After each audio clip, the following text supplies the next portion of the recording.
extremis. On l'a retrouvé, Stanislas Maximin. Bonjour Stanislas, merci beaucoup d'être avec nous. C'est un plaisir de te recevoir. Tu es fondateur de Latitude et est écrit sur mes fiches Ex-Venture Orbital System.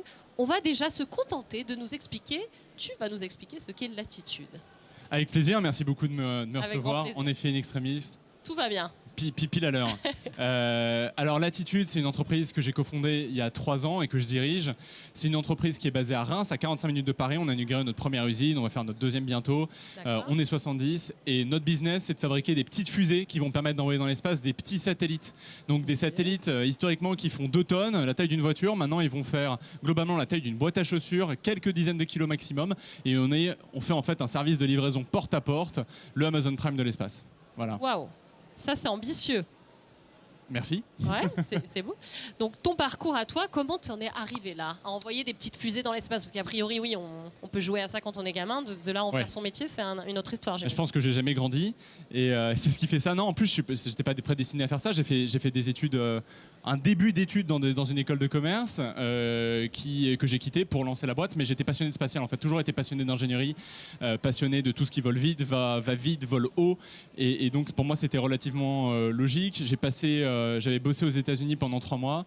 Là-bas, j'avais emmené plein de Français visiter le Cap Canaveral, le Kennedy Space Center, et regarder des vols de SpaceX, etc. à 3 h du mat. J'allais dire, il y a un léger tropisme Elon Musk. Voilà, potentiellement, mais pas que. Et globalement, en rentrant en France, disons que je me suis dit, c'est maintenant qu'il faut faire quelque chose d'intéressant. Je m'étais beaucoup intéressé au marché, aux nouvelles évolutions, aux nouvelles personnes qui créent des petits satellites. Et je me suis dit, c'est maintenant, on se lance. Cette passion pour le spatial, l'ingénierie, elle vient, tu le disais, depuis que tu es gamin. Comment tu fais le constat de ce manquement que tu nous proposes, enfin, tu dis du trou dans la raquette sur le sujet à l'accès à l'espace? Eh ben, ça part du marché, globalement. Ce qu'on a vu, c'est que les satellites, grâce à la miniaturisation des composants électroniques, ils sont devenus de plus en plus petits. Et grâce à ça, ça a permis à des entrepreneurs qui venaient pas du spatial, des gens qui viennent de l'agriculture, qui viennent du maritime, qui viennent de l'aviation, de créer leur propre business.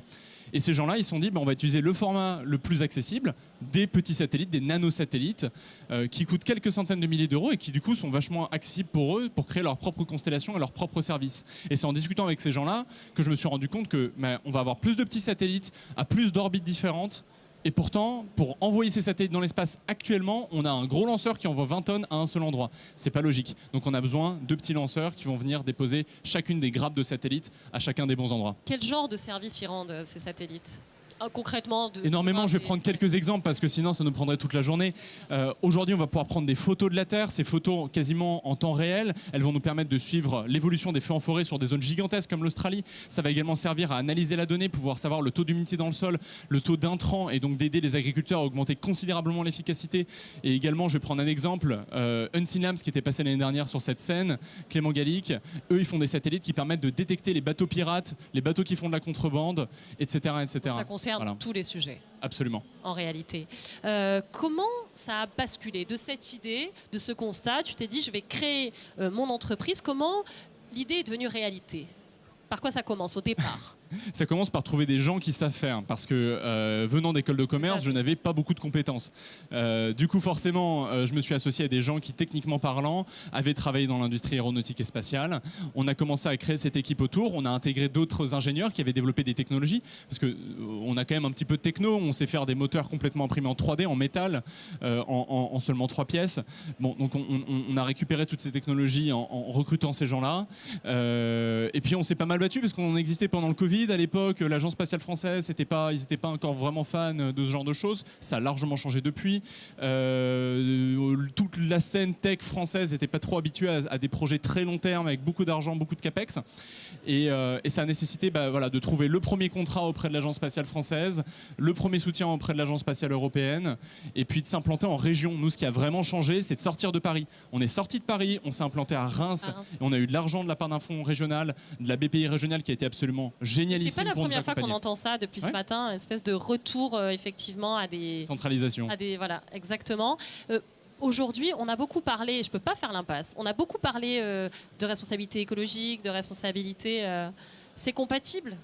C'est plus que compatible, c'est nécessaire. Parce qu'on s'inquiète un petit peu de voir, en fait, pour employer un mot à dessein connoté, mais que ça pullule, que les satellites pullulent dans l'espace, il n'y a pas de pollution, on parle de pollution spatiale, voilà, donc c'est un enjeu qui concerne aussi beaucoup la société et les utilisateurs. Ouais. Alors déjà, je vais partir de l'utilisation de ces satellites. Vous retirez les satellites de l'espace, le changement climatique, le dérèglement climatique n'existe pas. C'est pas qu'il n'existe pas, c'est qu'on ne le verrait pas. On serait incapable de le remarquer. Incapable. Tu veux dire, c'est parce qu'ils nous le... C'est parce qu'aujourd'hui, on a des satellites qui permettent de détecter les émissions de méthane au mètre près, partout dans le monde. Savoir qui pollue, comment est-ce qu'ils polluent, comment réduire leur empreinte carbone. Donc les satellites, c'est notre meilleure arme demain pour lutter face au dérèglement climatique. Maintenant, oui, on a chacun notre responsabilité. Ça vient de la chaîne de production de la fusée, également à la façon dont on l'opère, et les satellites également pour ne pas polluer. Et là-dessus, on a de plus en plus de technologies qui permettent de désorbiter les satellites en fin de vie. Et donc, on n'aura plus de débris dans le futur. Par contre, il va falloir gérer en effet tout ce petit monde-là, les autoroutes spatiales, et ça demande des régulations. Tout à l'heure, quelqu'un qui fait des poubelles, il en fait des cailloux, donc je te conseille de te rapprocher de lui. Eh bien, parfait. On fait ça. Qu'est-ce que c'est la suite pour vous? La suite, on a levé une dizaine de millions d'euros, on a recruté 70 personnes, enfin on est maintenant 70, on va doubler l'équipe l'année prochaine. Maintenant la suite, c'est tester notre moteur fusée, on sera une des premières startups européennes de fusée à tester notre moteur fusée réel, le moteur de vol. Grâce à ça, on va avancer sur tout le reste du développement de la fusée, l'électronique, les structures, les softwares. Tout ça pour faire les premiers essais fin 2023, début 2024 de la fusée au sol et la faire décoller fin 2024 pour la première fois. Bravo. Alors, on a pas mal parlé effectivement des entreprises. Qu'est-ce que ça change pour nous autres, pour utilisateurs, lambda citoyens, d'avoir ce genre de service? C'est une question super complexe. Chaque jour, vous utilisez 47 satellites en moyenne. Chaque jour, vous, toutes les personnes. Vous en rendez pas compte et c'est pour ça que c'est efficace. Si vous en rendiez compte, c'est que ça serait un mauvais service.